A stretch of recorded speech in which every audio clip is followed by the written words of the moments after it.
Hi there, my name is Ed Lieberman, and I want to welcome you to the Windows Server 2008 MCITP Server Administrator course. Now in this first video, I'm going to tell you a little bit about myself and about train signal training as a whole. Then I'm going to go through and break down each video and talk to you about exactly what we're going to cover in this course. After that, we're going to look at a company called Global Mantix.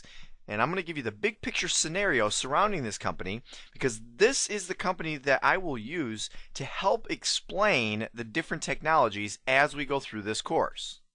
Finally, I'm going to tell you exactly what you will need if you want to follow along with me through the different videos in this course while you're learning. So let me tell you a little bit about myself. Well, as I said before, my name is Ed Lieberman, and as you can see from the alphabet soup under my name, over the years I have taken all sorts of various certification exams and have managed to rack up a bunch of different IT certifications. But the one that I want you to pay the closest attention to would be right here, the MCITP, which stands for Microsoft Certified IT Professional. And the reason why is because this course was designed to help you prepare for the 70-646 exam, which should be the last exam that you would take to obtain your MCITP Server Administrator certification. Now, I say the last exam you would take because there are some other exams that go along with the certification, but I'll cover all of that in a certification video at the end of this course. So what else can I tell you about myself? Well, I have been working with technology in some way, shape, or form for the last 18, 19 years or so. And I'll tell you what, when I first got into the industry, I was working for an Apple dealer who put high-end Macintosh solutions together for our clients. After that, I moved to another company where we didn't have any Macintoshes at all, and we worked strictly with PCs. Now, in that company, I really didn't have a formal IT position. I just happened to be the guy that knew about computers. Now, you might be able to relate with this. I know there's a lot of us out there that fall into that same category. Don't really have an official IT title with the company, but if you know a lot about computers, well, then everyone's going to ask you. Well, that's kind of where I was. So about 10 or 11 years ago, I made a decision to go ahead and formalize everything. I decided to go ahead and take some courses and get some IT certifications so that I could get an actual official IT job. And what happened was while I was a student taking the courses to get my certification, I found everything to come fairly naturally and went around the room and helped my peers. And in doing so, my instructor pulled me aside and said, "Hey, you know what? You're pretty good at this helping others thing. Do you have an interest in teaching?" And I really didn't have an interest in teaching at the time. I just thought I was going to go ahead and get my certifications and go ahead and work as a network administrator.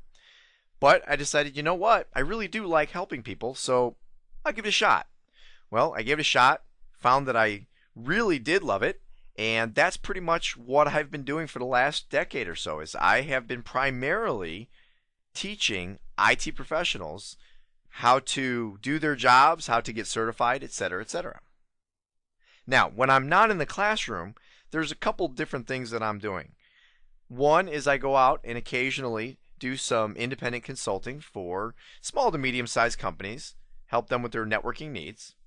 And the other thing that I do, I really love this part, is that I try to volunteer as much time as I can in my local community as a math tutor for children who are struggling to understand math.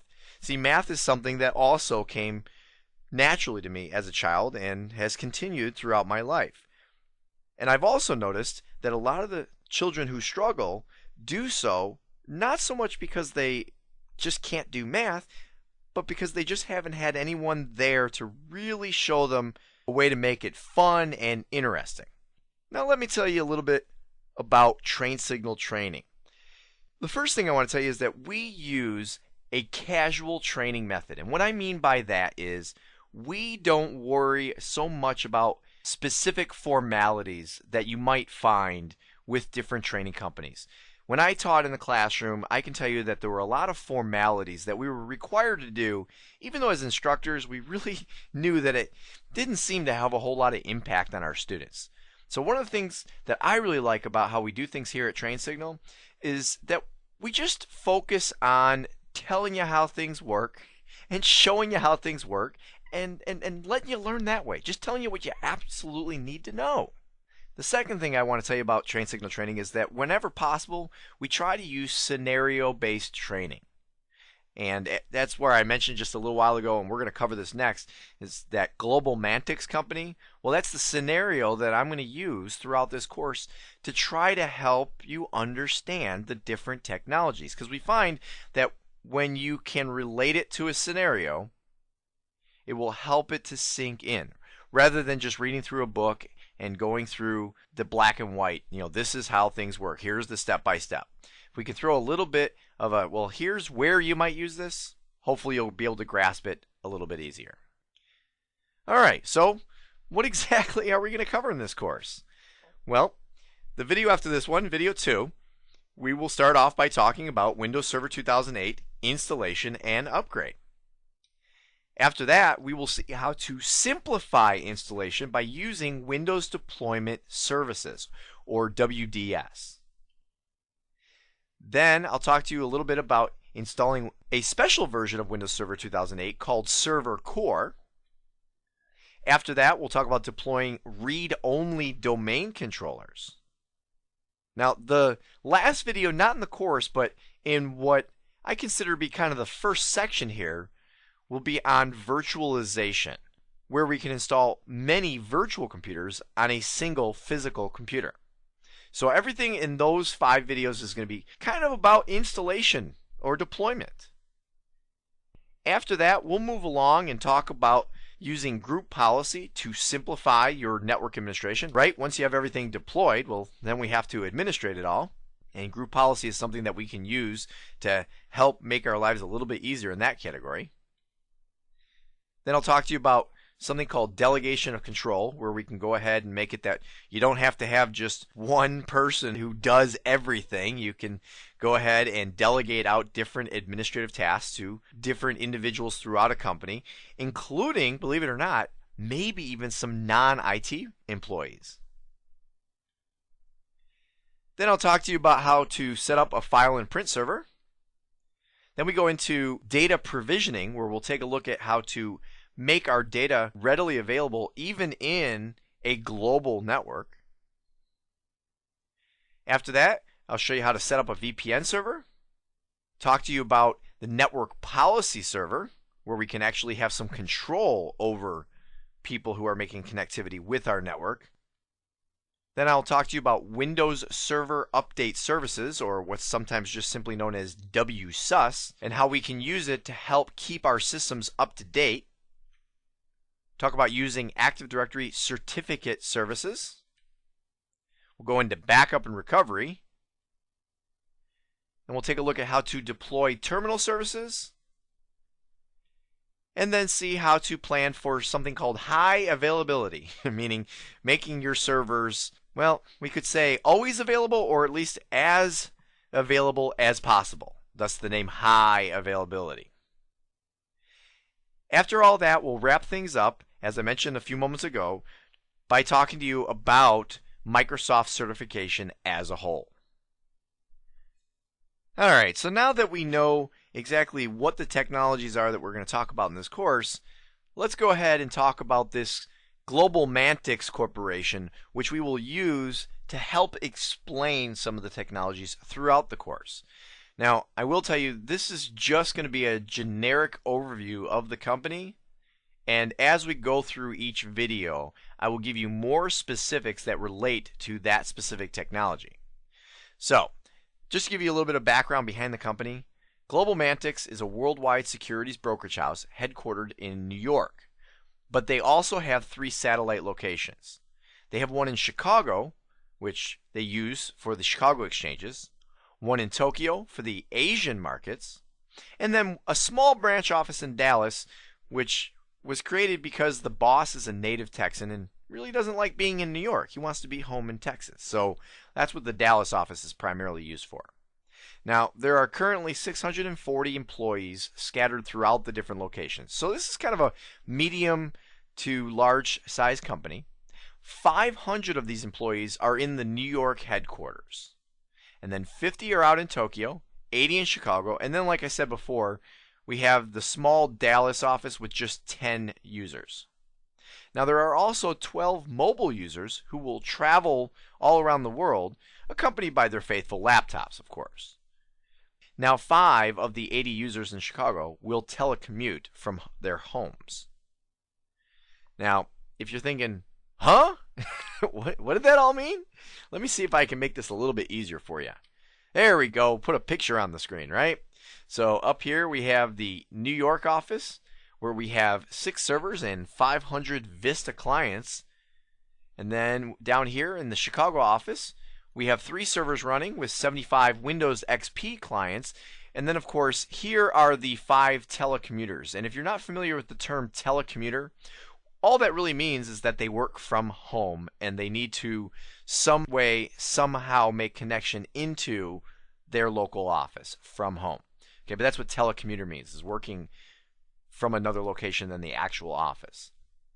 Now over here in Tokyo, we have a couple of servers and 50 Vista clients. We have our small Dallas branch office with just the 1 server and 10 Vista clients. You will notice that 3 of the offices have a direct line of communication with the internet, and then the Dallas office communicates via the Chicago office. And then, of course, we can't forget out here we have our 12 mobile users who are traveling all around the world with their laptop computers and will have to connect to the internet through their individual local location, depending on where they may be. And we'll explain how that all works when we get into the course. Now, what are you going to need if you want to follow along?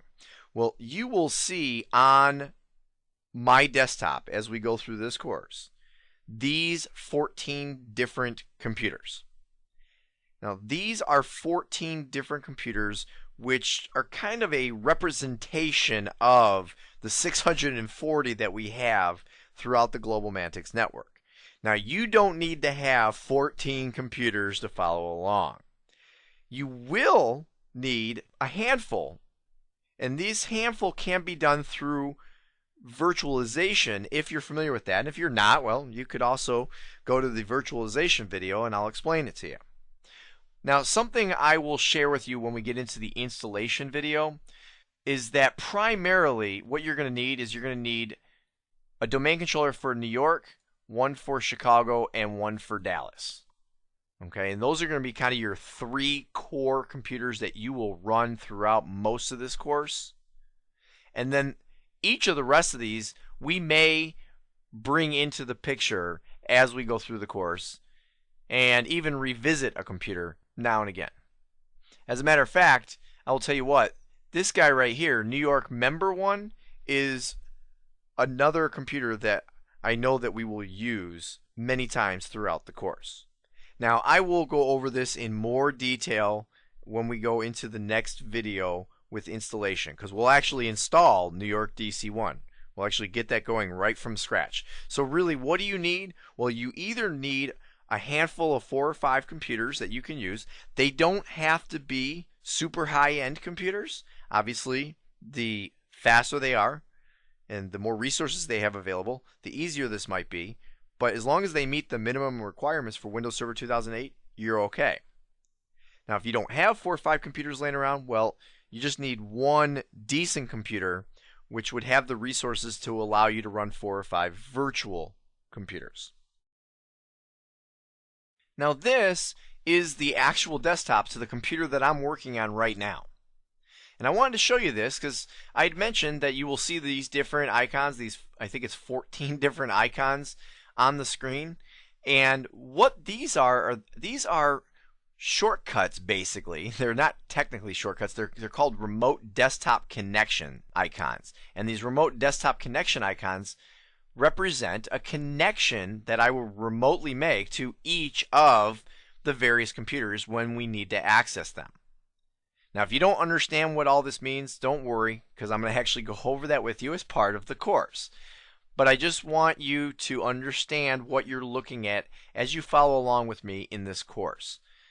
You will see me regularly come to this desktop, and I will explain which computer or computers we're going to connect to. And then when I do, you will see the desktop for that computer come up on the screen after I click on the various icons. Alright, well, are you ready to get started learning about Windows Server 2008 server administration? Awesome! Well, let's go ahead and get started then. I will see you in video 2 where we're going to get started talking about installing Windows Server 2008.